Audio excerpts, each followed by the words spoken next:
എല്ലാ ദിവസവും അതിരാവിലെ ദൈവത്തിൻ്റെ തിരുവചനം ഭാഗ്യവചനധാരയായി നിങ്ങളിലേക്ക് ഒഴുകിയിറങ്ങുന്നു. ഭാഗ്യവചനധാര എന്ന ഈ ചാനൽ സബ്സ്ക്രൈബ് ചെയ്യാത്തവർ ഇന്ന് തന്നെ സബ്സ്ക്രൈബ് ചെയ്യുക. ഞങ്ങൾ അപ്ലോഡ് ചെയ്യുന്ന തിരുവചന സന്ദേശങ്ങൾ യഥാസമയം നിങ്ങൾക്ക് ലഭിക്കുന്നതിനായി ബെല്ലൈക്കൺ അമർത്തുക. ദൈവം നിങ്ങളെ അനുഗ്രഹിക്കട്ടെ. ത്രിയേക ദൈവത്തിൻ്റെ വലിയ തിരുനാമത്തിന് മഹത്വമുണ്ടായിരിക്കട്ടെ. എല്ലാവർക്കും ദൈവനാമത്തിൽ സ്നേഹവന്ദനം.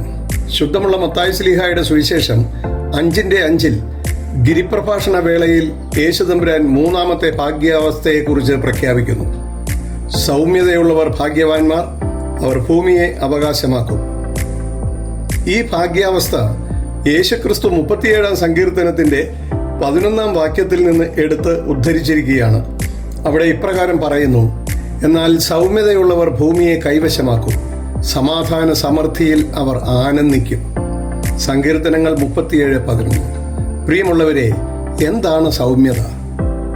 സൗമ്യത ഒരു വലിയ കഴിവാണ്, ദൈവത്തിൻ്റെ അനുഗ്രഹമാണ്, പരിശുദ്ധാത്മാവിൻ്റെ ശക്തിയാണ്. നമ്മൾ തെറ്റുകാരല്ലാതിരിക്കെ മറ്റുള്ളവർ നമ്മളിൽ കുറ്റം ആരോപിച്ച് നമ്മളെ എതിർക്കുമ്പോൾ അവരോട് എതിർക്കുവാനുള്ള ശക്തിയും പ്രാപ്തിയും നീതിയും ന്യായവും നമുക്ക് ഉണ്ടായിരിക്കെ അവരോട് ക്ഷമിക്കുവാനുള്ള ആത്മീയ കഴിവാണ് സൗമ്യത. ഇത് ദൈവത്തിൻ്റെ വലിയ കൃപയാണ്. യേശുക്രിസ്തു നമുക്ക് കാണിച്ചു തന്ന മാതൃകയും ഇതുതന്നെയാണ്. ഹന്ന, കയ്യാപ്പ എന്ന 2 മഹാപുരോഹിതന്മാരും പീലാത്തോസ് എന്ന ന്യായാധിപനും യേശുക്രിസ്തുവിൽ മരണശിക്ഷയ്ക്ക് അർഹമായ യാതൊരു തെറ്റും കണ്ടില്ല എന്ന് ആവർത്തിച്ച് പറഞ്ഞിട്ട് യേശുക്രിസ്തുവിനെ കുരിശിൽ തറയ്ക്കുവാനായി കൽപ്പിച്ചു. ആ കൽപ്പന യേശുക്രിസ്തു സൗമ്യതയോടെ സ്വീകരിച്ചുകൊണ്ട് ലോകജനതയെ പാപത്തിൻ്റെ ബന്ധനത്തിൽ നിന്ന് മോചിപ്പിക്കുവാനായി കുരിശുമരണം സ്വയം സ്വീകരിച്ചു. സൗമ്യതയ്ക്ക് ഇതിൽ പരം മറ്റ് എന്ത് മാതൃകയാണ് വേണ്ടത്? സൗമ്യതയ്ക്ക് വലിയ പ്രത്യേകതകളുണ്ട് എന്ന് വിശുദ്ധ വേദപുസ്തകം നമ്മെ പഠിപ്പിക്കുന്നു. 1. യേശുക്രിസ്തുവിൻ്റെ ശ്രേഷ്ഠമായ സ്വഭാവ സവിശേഷതകളിൽ ഒന്നാണ് സൗമ്യത. എല്ലാവരും ഈ സ്വഭാവം യേശുക്രിസ്തുവിൽ നിന്ന് പഠിക്കണമെന്നും അത് ജീവിതത്തിൽ പ്രാവർത്തികമാക്കണമെന്നും യേശു നമ്മോട് ആഹ്വാനം ചെയ്യുന്നു. മത്തായിയുടെ സുവിശേഷം 11-ാം അധ്യായത്തിൻ്റെ 29. സൗമ്യത എന്നാൽ യേശുവിൽ നിന്ന് പഠിക്കുന്നതിനുള്ള ഒരു കോഴ്സാണ്. സൗമ്യത എന്ന കോഴ്സ് പഠിക്കണമെങ്കിൽ എളിമയെന്ന യേശുവിൻ്റെ സവിശേഷമായ യോഗ്യത നമ്മളിൽ ഉണ്ടാകണം.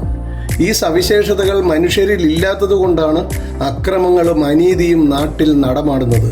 ഇതിൽ നിന്ന് മോചനം പ്രാപിക്കണമെങ്കിൽ യേശുക്രിസ്തു പറയുന്നു, എൻ്റെ നുകം ഏറ്റുകൊണ്ട് എന്നിൽ നിന്ന് നിങ്ങൾ പഠിക്കണം എന്ന്. നുകമെന്നാൽ എന്താണെന്ന് നമുക്കറിയാം. നാം യേശുക്രിസ്തുവിൻ്റെ നുകം വഹിക്കുമ്പോൾ ലോകത്തിൻ്റെ മോഹങ്ങളിൽ നിന്ന് പിന്തിരിഞ്ഞ് ദൈവത്തിൻ്റെ ഇഷ്ടം മാത്രം ചെയ്യുവാൻ നാം നമ്മെ താഴ്ത്തി സ്നേഹത്തോടെ ദൈവസന്നിധിയിൽ സമർപ്പിക്കണം. തുടർന്ന് നമ്മുടെ യജമാനനായ ക്രിസ്തു പറയുന്നത് മാത്രമേ നമുക്ക് ചെയ്യുവാൻ അനുവാദമുള്ളൂ. ആ ഒരു അവസ്ഥയിലേക്ക് നമ്മുടെ ചിന്തകളെയും ഭാവനകളെയും ക്രമീകരിക്കുമ്പോഴാണ് നാം സൗമ്യതയുള്ള വ്യക്തിയായി തീരുന്നത്. 2. യേശുക്രിസ്തുവിൽ നിന്ന് ലഭിച്ച സൗമ്യത കാത്തു സൂക്ഷിക്കുന്നവർക്ക് ദൈവം തൻ്റെ വഴി പഠിപ്പിച്ചു കൊടുക്കുന്നു എന്ന് സങ്കീർത്തനങ്ങൾ 25:9 പറയുന്നു. സൗമ്യതയുള്ളവരെ ദൈവം ന്യായത്തിൽ നടത്തുന്നു, സൗമ്യതയുള്ളവർക്ക് ദൈവം തൻ്റെ വഴി പഠിപ്പിച്ചു കൊടുക്കുന്നു. 3.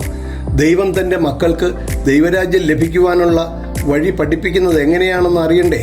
എഫേസ്യ ലേഖനം 4-ാം അധ്യായം 2-3 വാക്യങ്ങളിൽ പറയുന്നു: പൂർണ്ണ വിനയത്തോടും സൗമ്യതയോടും ദീർഘക്ഷമയോടും കൂടെ നടക്കുകയും സ്നേഹത്തിൽ അന്യോന്യം പൊറുക്കുകയും ആത്മാവിൻ്റെ ഐക്യത സമാധാന ബന്ധത്തിൽ കാപ്പാൻ ശ്രമിക്കുകയും ചെയ്യുകയും.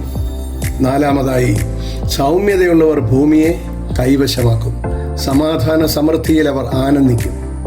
എങ്ങനെയാണ് എന്ന് യേശുക്രിസ്തു മത്തായിയുടെ സുവിശേഷം 25-ാം അധ്യായം 34-ാമത്തെ വാക്യത്തിൽ പറയുന്നു. പ്രിയമുള്ളവരെ, ദൈവം ആഗ്രഹിക്കുന്നത് പോലെ നാം താഴ്മയും സൗമ്യതയുമുള്ളവരായി ജീവിക്കുവാനും ദൈവം നമുക്കായി ഒരുക്കിയിരിക്കുന്ന ദൈവരാജ്യത്തിന് നാം യോഗ്യരായി തീരുവാനും ദൈവം നമ്മെ എല്ലാവരെയും അനുഗ്രഹിക്കട്ടെ എന്ന് പ്രാർത്ഥിച്ചുകൊണ്ട് നിർത്തുന്നു. തുടർന്നുള്ള ഭാഗ്യവാന്മാരെ വീണ്ടും പരിചയപ്പെടാം.